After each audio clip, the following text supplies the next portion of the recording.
Selamat malam, perkenalkan nama saya Andre Balono dengan NIM 2030303026, instansi Universitas Palangkaraya, program studi Pendidikan Bahasa dan Sastra Indonesia angkatan 2020. Di sini saya akan mengambil sebuah orasi dengan tema isu-isu lingkungan yang mengkhawatirkan. Nah, seperti yang kita tahu, lingkungan yang kotor dapat menyebabkan berbagai penyakit. Contohnya adalah sungai. Dari kita tahu, limbah domestik seperti limbah rumah tangga yang secara sengaja dibuang ke sungai, limbah pertanian, dan masih banyak lainnya. Di situ kita bisa ketahui membuat berbagai macam penyakit. Untuk mengatasi permasalahan ini, tentu saja dibutuhkan kerjasama antara pihak pemerintah, masyarakat, serta pelaku-pelaku industri. Pihak pemerintah wajib untuk memerlukan aturan bentuk penyimpangan sosial, baik bagi industri atau masyarakat, agar jangan sampai membuang limbah di sungai.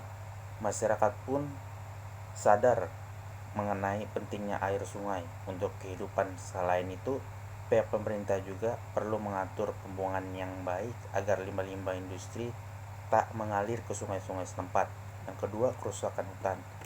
Masalah lain yang cukup besar di Indonesia adalah mengenai kerusakan hutan, mulai dari penebangan liar, penurunan hutan, hingga baru-baru ini terjadi yaitu pembakaran hutan, menjadi penyebab dari kerusakan hutan yang ada. Tentu saja jika hal yang ini dibiarkan terus-menerus akan menyebabkan berkurangnya kawasan hutan di Indonesia yang berakibatkan pada kestabilan ekosistem. Solusinya adalah untuk mengatasi kerusakan hutan ini ada beberapa solusi yang bisa dilakukan. Untuk jangka pendeknya tentu saja adalah penegakan hukum yang harus dilakukan. Hal ini sangat penting untuk mencegah kegiatan illegal logging dan hal-hal lainnya. Kegiatan pembangunan yang dilakukan perlu memperhatikan lingkungan setempat, penanaman kembali hutan yang telah rusak. Yang ketiga adalah banjir. Fenomena ini sudah sering terjadi di Indonesia. Bahkan di kota-kota sendiri pun sudah menjadi aktivitas rutin yang harus dihadapi. Bahkan tak hanya pada musim hujan, pada musim kemarau sekalipun banjir bisa saja terjadi di beberapa wilayah. Hal ini dikarenakan perkembangan wilayah Indonesia yang menyebabkan sistem pembuangan air yang salah dan tidak adanya penyanggaan pada daerah aliran sungai. Untuk mengatasi ini, pentingnya peran pemerintah yang mengelola pembuangan air agar tak menjadi masalah di kemudian harinya. Selain itu, peran aktif dan kesadaran masyarakat mengenai pentingnya menjaga lingkungan sangat dibutuhkan. Yang keempat adalah abrasi. Kegiatan seperti ini, pengambilan pasir, pantai, karang, serta perusakan hutan-hutan bakau menjadi penyebab abrasi yang nantinya berkaitan dengan kerusakan laut dan pantai. Tentu saja jika dibiarkan terus-menerus, maka kelestarian laut dan pantai Indonesia semakin berkurang.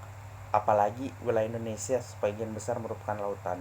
Nah, untuk mengatasi hal ini, berikut beberapa solusi yang perlu diterapkan. Yang pertama, pemerintah menerapkan reklamasi pantai untuk menanam kembali hutan bakau di sekitar pantai, menerapkan aturan yang ketat mengenai pengambilan batu-batu karang, larangan tentang penggunaan bahan peledak untuk mencari ikan. Yang kelima, pencemaran udara.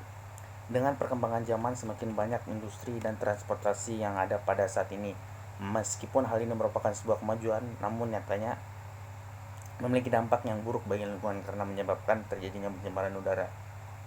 Hal ini berpengaruh pada faktor penghambat perubahan sosial budaya terhadap pasokan udara bersih yang semakin berkurang.